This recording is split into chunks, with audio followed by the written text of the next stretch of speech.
Oh yeah, look at this thing. The bright colours, the bopping soundtrack, that cool little mech. Where has Bulk Slash been all my life? Well, the simple answer to that question is that it's been in Japan since 1995 and it was never localised for Western audiences. That is until 2021, when one of the most impressive fan translations I've ever seen brought this game over for English-speaking audiences, fully localised and even with some quality of life improvements like twin stick support. But we'll get into all that later because right now we gotta talk about Bulk Slash.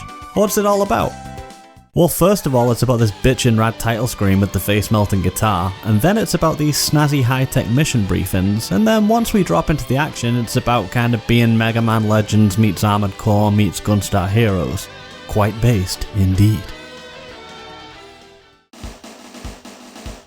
The story here is that two big factions in the galaxy are at war, and we're a high-ranking officer in one of those factions, and in our trusty mech, in our trusty blue mech, we're gonna blast through a bunch of vibrant locations and take the fight to the baddies' main headquarters on the planet Blau.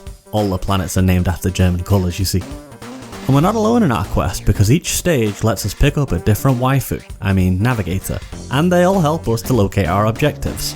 Also, they're all named after pro wrestlers: Flair, DiBiase, Steiner, Savage. Oh yeah! The navigators are optional, you can just fly solo through the game, but they are very helpful because the game has that Burning Rangers-esque voice navigation system.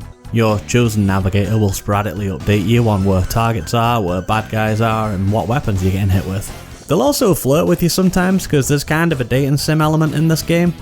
After a few missions, the navigators can start to feel some kind of way about you, and will even send you a few candids after the credits roll, which will be very difficult to explain to my wife if she walks in while I'm playing. This is an arcade style dealie, and the whole thing's supposed to be beaten in one sitting, which suits me down to the ground. I love short game experiences.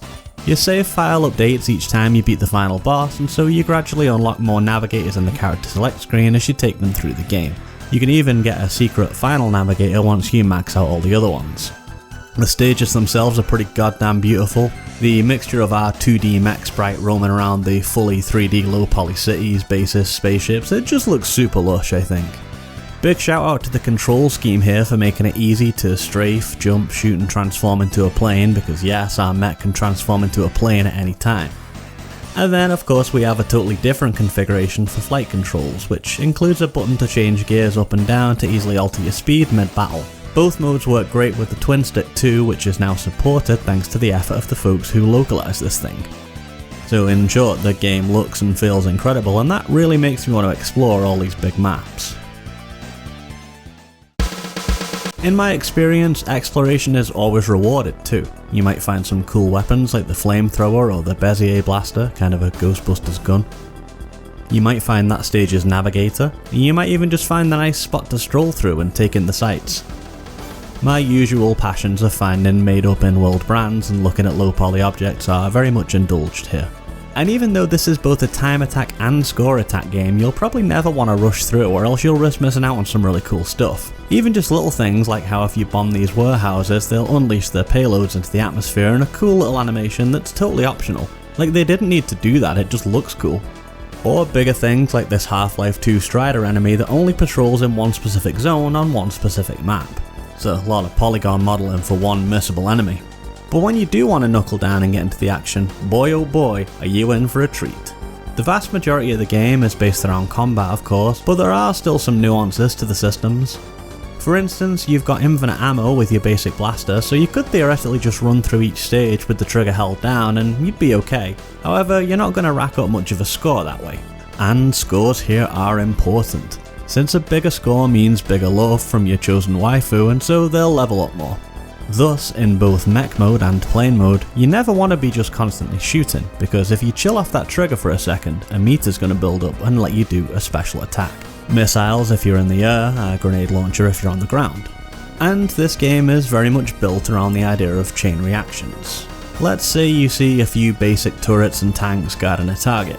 Sure, you could just run in and machine gun them to death, but wouldn't it be cool if they just dropped one well-placed grenade and watch as they all get blown to hell in a big domino effect?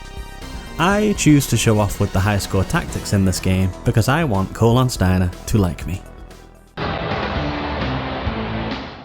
Sis, do you have a good finding? Well, you mean me?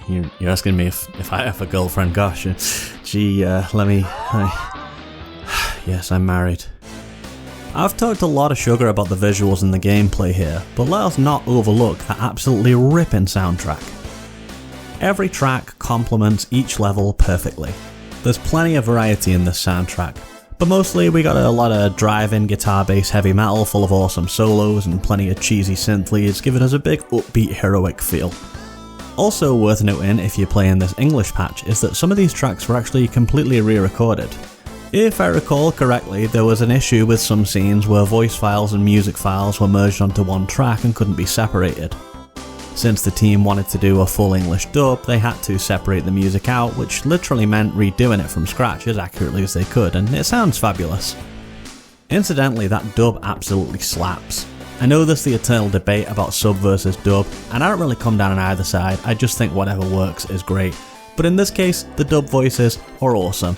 They sound very era appropriate for mid-90s anime or video games, and all of the characters just come across as very likeable with a ton of personality. The whole story of how this mighty impressive patch came to be is worth hearing too, and for some stellar coverage on this and many other cool things, I heartily recommend checking out Sega Saturn Shiro's channel, as those dudes made a whole deep dive series on this localization, interviewing the devs, the voice actors, musicians, just about everybody who helped bring this masterpiece to life. It's genuinely one of my favourite things I've ever watched on YouTube, so get over to the channel and give them some love, will ya? That's probably going to do it for me today, friends. Thanks for watching as always, and if you enjoyed the video, please consider hitting me with a like, a sub, a friendly comment. Maybe even check out the Patreon if you're so inclined. Until next time, my friends, peace.